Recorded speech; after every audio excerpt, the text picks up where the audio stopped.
Europe 1. Le journal de 7h sur Europe 1. Victor Pourchet. Bonjour Victor. Bonjour Dimitri et bonjour à tous. Un succès, c'est le mot des autorités pour dresser le bilan ce matin de leurs grandes opérations de gendarmerie en Nouvelle-Calédonie. Sa priorité, c'était de sécuriser cette route qui relie Nouméa à l'aéroport de l'archipel. 76 barrages ont été démantelés, mais même si la situation est moins critique que la semaine dernière, les blocages sur place sont loin d'être tous levés. Wilfried de Villers. Oui, pas d'incident majeur dans l'archipel ces dernières heures au lendemain d'une opération de grande envergure menée par les forces de l'ordre. 600 gendarmes mobilisés. Objectif principal, reprendre le contrôle de la route reliant l'aéroport international à Nouméa. L'axe reste aujourd'hui encombré de carcasses de voitures brûlées, de ferrailles, de bois.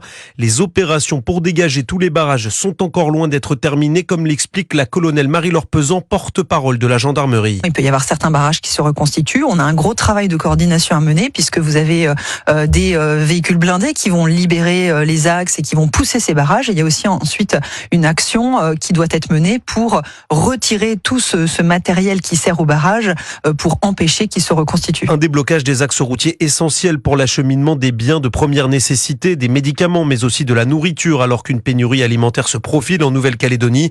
Des gendarmes vont d'ailleurs être déployés dès aujourd'hui pour escorter les convois logistiques chargés de réapprovisionner les commerces. Et une mission rendue plus que périlleuse, comme le rappellent tristement les corps de ces 2 gendarmes décédés la semaine dernière et qui viennent tout juste d'être rapatriés en France ce matin. Le danger, c'est surtout l'arsenal à disposition des émeutiers. 100 000 armes à feu circulent en Nouvelle-Calédonie. Une spécificité qui pousse les forces de l'ordre à revoir leur technique d'intervention, selon le général de 2e section de gendarmerie, Hervé Massiot.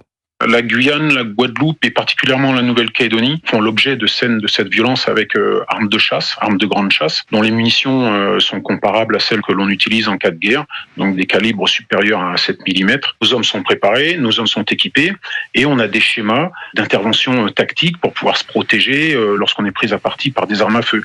C'est vraiment un schéma de rétablissement de l'ordre qui nous impose d'employer des moyens un peu plus lourds, des tactiques un peu plus sophistiquées, l'emploi des hélicoptères, l'emploi des blindés à l'avant, se protéger derrière les véhicules, derrière l'axe des roues, parce que c'est là où on a une meilleure protection, et qui nous permettent de faire progresser nos troupes sous blindage, et donc de pouvoir faire barrage au tir de l'adversaire. Nos hommes sont équipés de gilets pare-balles qui peuvent arrêter les premiers impacts, et quand les conditions de la légitime défense sont réunies, on riposte aux tirs adverses. La situation toujours extrêmement tendue donc sur place. Emmanuel Macron doit d'ailleurs réunir en fin d'après-midi un nouveau conseil de défense. La crise en Nouvelle-Calédonie, évidemment, tout en haut de la pile des sujets qui seront abordés ce soir pour ce nouveau rendez-vous sur Europe 1 et CNews Européenne 2024 face à Jordan Bardella. Ce sera ce soir entre 21h et 22h. Jordan Bardella sur le podium des intentions de vote des enseignants. 3e à 15%, cela reste loin derrière le socialiste Raphaël Glucksmann, plébiscité avec 25% selon le baromètre Opinionway pour Europe 1, CNews et le journal du dimanche. Vous écoutez Europe 1 matin, il est 7h04. L'actualité nous emmène ce matin à la frontière entre l'Azerbaïdjan et l'Iran. Cette fois, les médias iraniens l'annoncent, le président Ebrahim Raïssi est mort. Tout s'est précipité ce matin. D'abord, l'hélicoptère du chef d'État accidenté hier, localisé par les secours, sans aucune trace de son corps, ont d'abord dit les médias d'État. Bonjour Christophe Bordet. Bonjour à tous. En attendant donc les confirmations officielles, ce serait la disparition d'un président iranien qui s'est illustré par sa brutalité.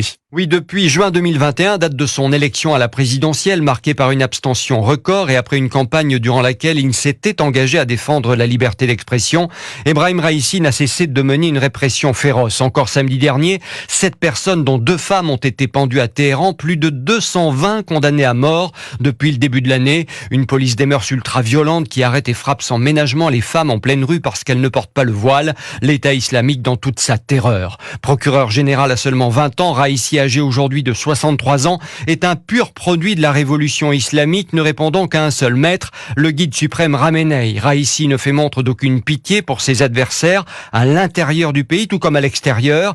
Il est dans le viseur d'Israël. Raïssi, soutien du Hamas et de l'attaque du 7 octobre. C'est lui qui décide l'opération contre Israël avec l'envoi de 350 missiles et drones sur l'État hébreu le 13 avril dernier. Son nom apparaît sur la liste noire américaine des responsables iraniens sanctionnés pour complicité de graves violations des droits humains.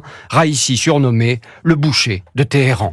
Christophe Bordet pour Europe 1. L'actualité en France, c'est cette décoration de policiers et de pompiers de Rouen par Gérald Darmanin cet après-midi. Remerciements officiels à ceux qui sont intervenus vendredi pour arrêter l'homme qui a attaqué une synagogue de la ville.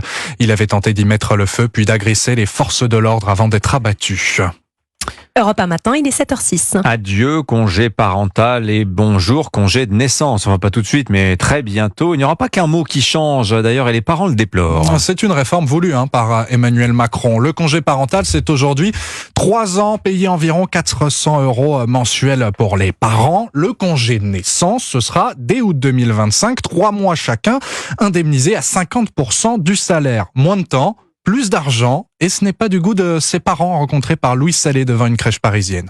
Léa, jeune maman, attache son fils de 2 ans dans sa poussette. Elle est très remontée contre cette réforme. 3 mois, c'est très court sur la vie d'un nourrisson. Il suffit que votre enfant soit un peu malade ou qu'il n'y ait tout simplement pas de place de crèche parce que plus personne qui veut travailler dans ce secteur-là. Et si les gens prennent un congé parental, c'est pour avoir ce longtemps. Alors je dis pas que ça soit pendant 3 ans, mais il faut que ça soit coordonné aux 1000 jours de l'enfant. Cette formule, 3 mois pour le père, 3 mois pour la mère, ne séduit pas non plus Hassan, venu chercher ses 2 garçons. Personnellement, ça va être très difficile pour moi de pouvoir m'absenter 3 mois. Je manage une équipe, je peux pas disparaître pendant 3 mois malheureusement. Ma femme a bénéficié pour nos 2 enfants du congé parental pendant 6 mois. Moi, j'y ai vu un grand avantage, clairement. Pour beaucoup de parents, il faudrait donc avoir le choix entre un congé de naissance court et mieux rémunéré et un congé parental long et moins indemnisé.